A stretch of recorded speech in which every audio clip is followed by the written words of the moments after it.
A reading from the Holy Gospel according. When Jesus had crossed again in the boat to the other side, then one of the synagogue leaders, named Jairus, came forward.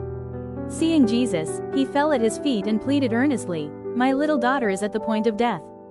Please come and lay your hands on her, so that she may be healed and live."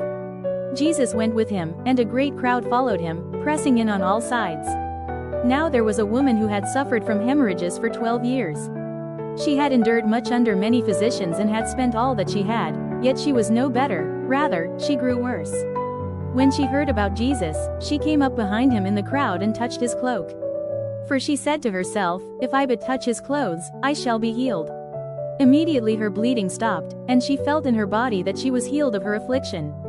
At once Jesus, aware that power had gone out from him, turned around in the crowd and asked, "Who touched my clothes?" His disciples said to him, "You see the crowd pressing around you, and yet you ask, 'Who touched me?'" But Jesus looked around to see who had done it. Then the woman, trembling with fear, knowing what had happened to her, came and fell down before him and told him the whole truth. He said to her, "Daughter, your faith has saved you. Go in peace and be healed of your illness." While he was still speaking, people from the synagogue leader's house arrived and said, "Your daughter has died. Why trouble the teacher any further?" But Jesus overheard what was said and said to the synagogue leader, "Do not be afraid, just have faith."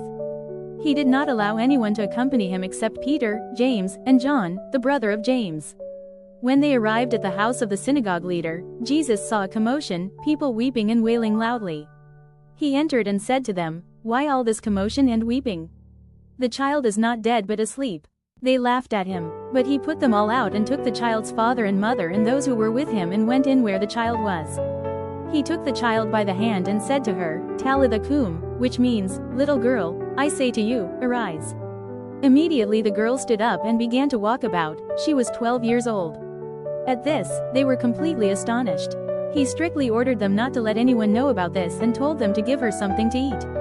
The Gospel of the Lord. This Gospel draws us into a scene full of movement, crowds pressing in, hurried footsteps, desperate pleas, tears flowing freely, and the fear that surrounds death. Yet in the midst of all this chaos, Jesus remains present, calm, silent, and filled with divine power. There is a father named Jairus. He does not come to Jesus with authority, but with the heart of a desperate parent. His daughter is dying. With nothing left to hold onto, he falls at Jesus' feet. At times in our own lives, we too can do nothing but fall down like this, when every solution has failed, when words of prayer feel weak, when hope is reduced to a fragile thread. Jesus does not turn him away. He sets out with him. He enters into human suffering. But along the way, another story unfolds.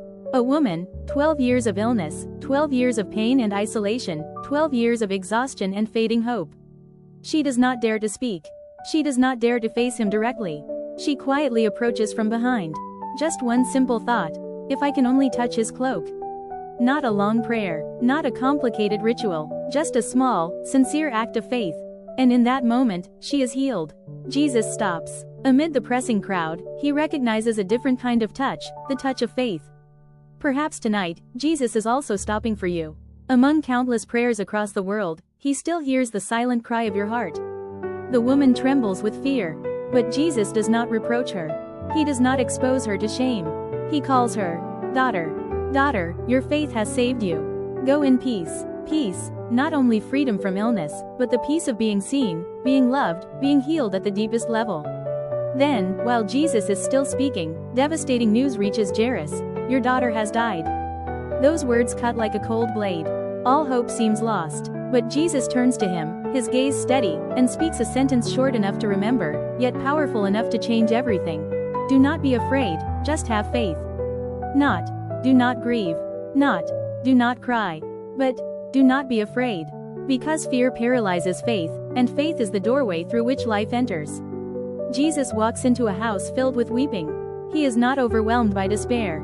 He says something that sounds impossible: the child is not dead. She is asleep. For God, death is not the end, only a sleep waiting to be awakened. Jesus takes the child by the hand. A gesture so gentle, so close, so human, and he says, "Talitha cum." Little girl, I say to you, arise. These words were not spoken only long ago. They are spoken tonight, to you, to me, to anyone who feels exhausted, broken, or unable to stand again.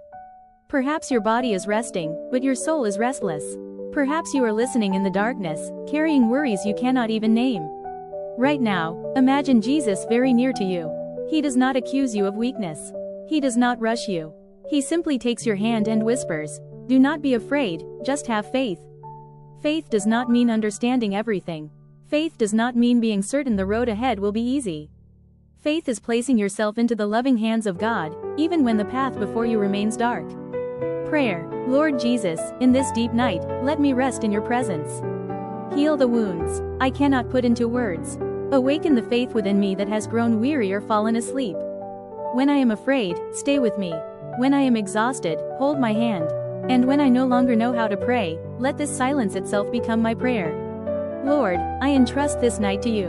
I entrust my life to you. Do not be afraid, just have faith.